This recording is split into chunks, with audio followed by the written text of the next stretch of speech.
The sky above the small coastal town was clear, painted with hues of lavender and crimson as the sun dipped below the horizon.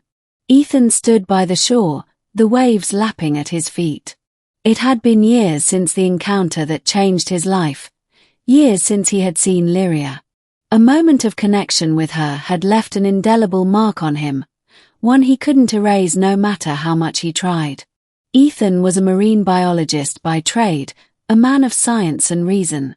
Yet, Lyria, the enigmatic alien woman who had appeared during a marine expedition, had shattered every preconception he held about life, the universe, and his own emotions. Their time together had been fleeting, but her departure had left a void so profound it felt like an ocean separating him from his own heart. "You're dreaming again," Ethan's friend Marcus teased as he joined him on the beach. Marcus had been trying to cheer Ethan up for years, always brushing off his stories about Lyria as fanciful delusions. "Maybe," Ethan replied, his gaze fixed on the horizon. "But dreams are all I have left." The wind picked up, carrying with it a faint, otherworldly hum. Ethan's heart raced. He'd heard that sound before, the same resonance that filled the air the night Lyria's ship descended from the stars. The ocean's surface shimmered unnaturally, ripples of light spiraling outward as a figure emerged from the water. It was her. Lyria was as mesmerizing as Ethan remembered, her translucent skin glowing faintly in the twilight. Her elongated limbs moved with grace, and her eyes, two luminous orbs that seemed to hold galaxies within them, met his. Time froze as the world fell away, leaving only the two of them.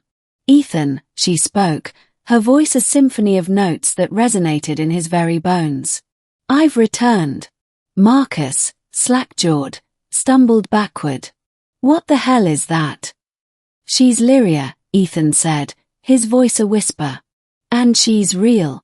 Years ago, Lyria had come to Earth as part of a reconnaissance mission for her people. Her species, the Aquarians, thrived in water and had an innate curiosity about other worlds. Meeting Ethan had been an accident, but their connection had been instant and undeniable.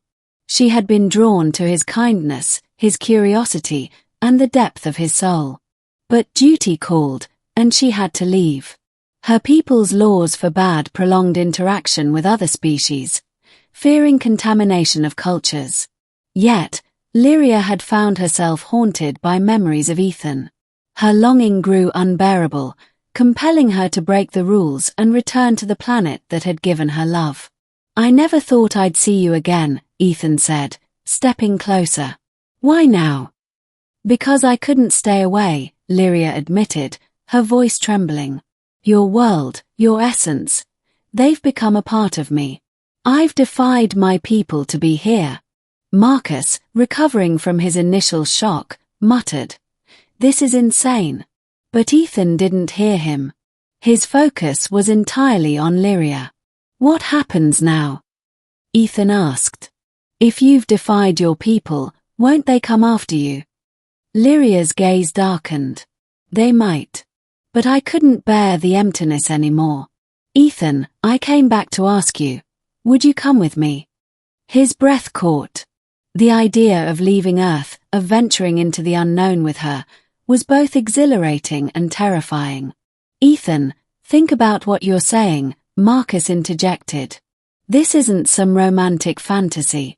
It's dangerous. You don't know what's out there." "I know," Ethan replied, his voice firm. "But I also know what's here. An empty life without her." Lyria extended her hand, her delicate fingers shimmering in the dim light. "The choice is yours, Ethan. I won't force you. But if you come with me, I promise to show you wonders beyond anything you've ever imagined." Ethan's heart warred with his mind. He thought of the life he'd built, the friends he'd leave behind, and the uncertainty of what lay ahead. But then he looked into Lyria's eyes and saw something no one on Earth could offer: unconditional love and the promise of a life unbounded by the ordinary. "I'll go," he said finally. The transition was surreal. Lyria led him into the ocean, where her ship awaited beneath the waves. The vessel was an organic marvel, pulsating with life and energy. As they ascended into the cosmos, Ethan marveled at the vastness of space, his fears melting away in the face of its beauty. Lyria introduced him to her world, a planet of endless oceans illuminated by twin suns.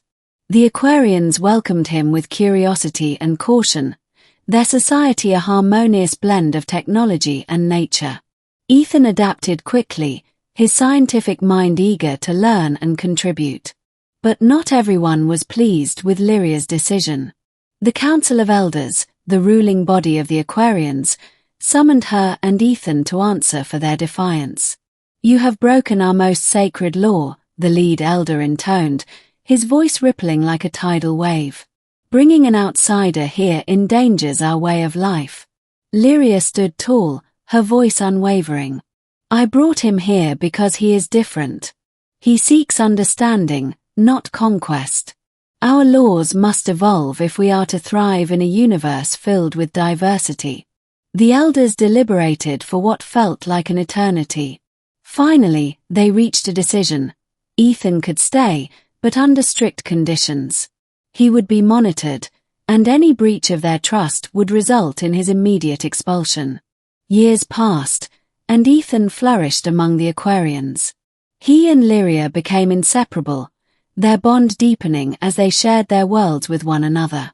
Ethan's knowledge of Earth's marine life enriched Aquarian science, while their advanced technology opened his mind to new possibilities.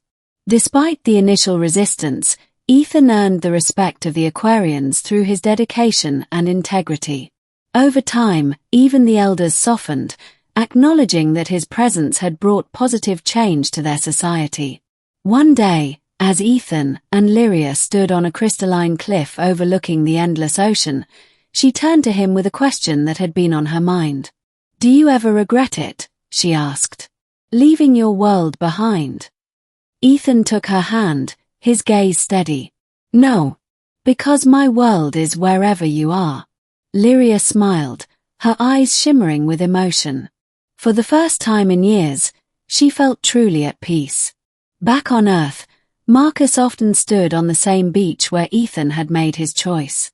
He'd spent countless nights staring at the stars, wondering where his friend had gone and whether he was happy.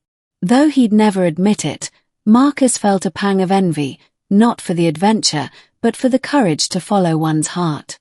One evening, as Marcus watched the horizon, a familiar hum filled the air. The ocean shimmered, and for a moment, he thought he saw a figure in the distance.